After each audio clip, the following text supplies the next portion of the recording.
The Function of Faith by Herb Painter. Faith is actually the focus of the most memorized of all prayers. It is the meat of the meaning behind what we call the Lord's Prayer. We find this prayer in the writings of the Apostle Matthew. Let's look at the opening thrust of this prayer. There is a spiritual truth in here that is almost always overlooked.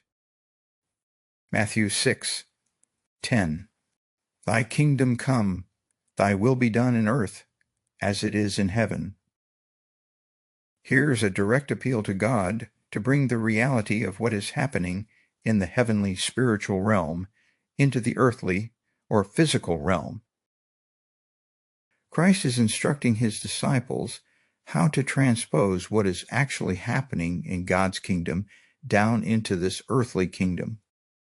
It is opening the door to the heavenly realm and laying claim to what is happening in heaven in God's perfect will. Faith is the only instrument available to members of the heavenly kingdom by which we can bring the reality of heaven into the realm of the earth. In spiritual warfare terms, it is ordering of heavenly artillery fired directly on our personal earthly position. The purpose must always be to prove to all persons everywhere that there is an ultimate reality beyond the human physical senses. Only by this powerful instrument can we see the reality of the spiritual realm physically appear in the prison of this earthly kingdom. As human beings, we are equipped to determine reality by the crude set of mortal tools issued to us when we were born on this earth. At birth, our only sense of truth is derived from our 5 physical senses and whatever logic or reasoning that our minds can conjure up. As human beings, our sum total of understanding is limited to what we can touch, taste, smell, hear, and see. And as human beings, we cannot break out of this sensory box. It is physically impossible to do anything else. This may be an acceptable limit to unregenerate man, but to those who have been born again, this physical limitation is simply insufficient. When we were born again, we were given spiritual eyes, the ability to see and understand things beyond what our physical senses can verify. We were given the ability to literally see truth for the first time. This truth is locked up in the person of Jesus Christ.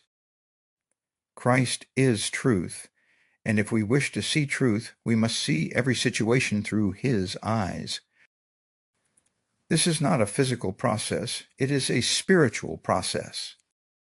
It is the purposeful exercise of faith, seeing with the Spirit instead of seeing only with our physical eyes. Having faith is no more or less than trusting that God is in total control of all things, including all those things that we cannot humanly or physically control. Over and over again, the Old Testament documents how human beings just like us, David, Joshua, Moses, and a host of others, chose to believe that God was able to do the impossible, and God, through their faith, was able to bring to earth his infinite power and authority. Hebrews 11:6. And without faith, it is impossible to please God, because anyone who comes to him must believe that he exists and that he rewards those who earnestly seek him. The first statement here we all know quite well.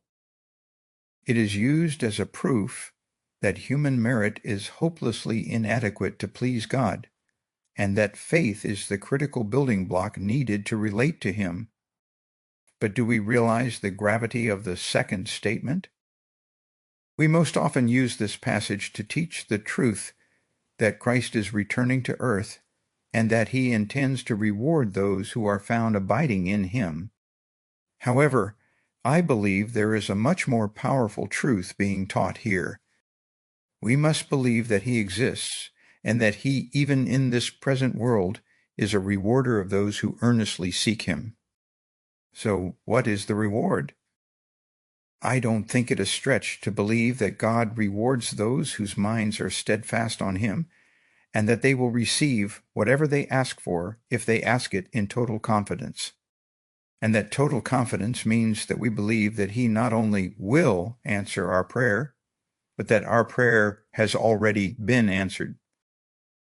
Faith is the most critical element in our prayer life. Faith is the conviction that the Lord has answered our prayer. The book of James says that if we ask the Lord for something and do not do so in total confidence, that prayer will not be answered. Let's look at James 1:6-7.